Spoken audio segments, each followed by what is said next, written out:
जीवन जो चलाते हैं उस सिस्टम में अपनी बेटी की शादी हो, अपने बच्चे का जन्म हो, बुढ़ापे में हेल्थ की समस्या हो। ये है मिश्रा जी का फैसला।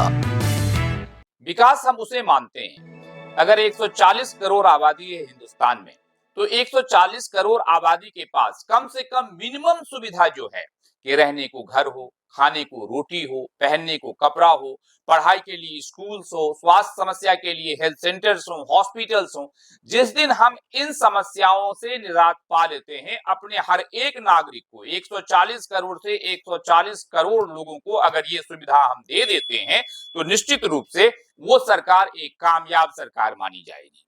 हमारी इकोनॉमी 5 ट्रिलियन की हो जाए, हमारी इकोनॉमी 10 ट्रिलियन की हो जाए और इस 140 और या आने वाले समय में 150 करोड़ आबादी वाले देश में 25 करोड़ का एक बड़ा स्ट्रॉन्ग मिडिल क्लास हो जाए, जिसके पास खरीदने के लिए सब कुछ है, पहनने के लिए सब कुछ है, हेल्थ के लिए सब कुछ है, एजुकेशन के लिए सब कुछ है, विदेश घूमने के लिए सब कुछ है। लेकिन वो जो 125 करोड़ है, जो बाकी 125 करोड़ है, उसको अगर खाने की भी दिक्कत है, रहने की भी दिक्कत है, पानी की भी दिक्कत है, एजुकेशन की भी दिक्कत है, हेल्थ की भी दिक्कत है, तो उस विकास को निश्चित रूप से हम विकास नहीं मानते।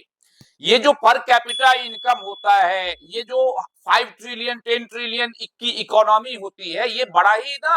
आंख में धूल झोंकने वाला होता है। छोटा सा एग्जांपल आप ले लें कि इस घर में हम लोग 4 आदमी बैठ जाएं, एक मैं प्रफुल्ल बैठ जाऊं, एक अदानी जी बैठ जाए और एक हमारे गांव के कोई आम किसान बैठ जाए, तो सारी संपत्ति जोड़कर पता चलेगा हर आदमी, जो 4 आदमी हैं, उनका जो एवरेज इनकम है वो इतना 1000 करोड़ है। लेकिन वास्तव में उस किसान का इनकम मुश्किल से 10,000 15,000 महीने का भी नहीं है। तो कहने का ये मतलब है कि ये जो हम एक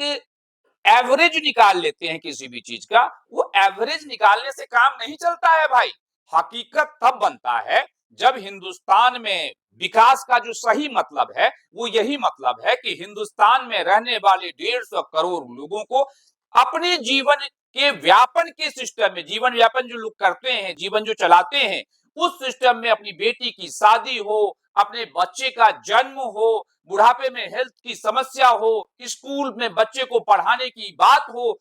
कभी भी उन्हें कोई दिक्कत का सामना ना करना पड़े, किसी के आगे हाथ ना पसारना पड़े, ये जरूरत ना हो कि भारत सरकार 80 करोड़ 90 करोड़ लोगों को 5 किलो अनाज दे दे तब जाके उनके घर का चूल्हा जलेगा। ये सिस्टम बर्दाश्त नहीं है। और ऐसे में अगर हम 50 ट्रिलियन की भी इकोनॉमी हो जाए, तो उस विकास को हम एक अधूरा विकास कहेंगे। तो आने वाली सरकार से हमारी यही एक्सपेक्टेशन है कि 5 सालों में देश की स्थिति इस तरीके से आगे बढ़ाया जाए जिसमें हर वर्गों के पास धन पहुंचे, हर वर्गों का परचेजिंग पावर बढ़े और हर वर्गों को जो कम से कम मिनिमम सुविधा है वो उसकी पूर्ति हो। आप सबसे अनुरोध है कि हमारे इस चैनल को लाइक करें, सब्सक्राइब करें। आपका ये कार्य हमें उत्साहित करेगा।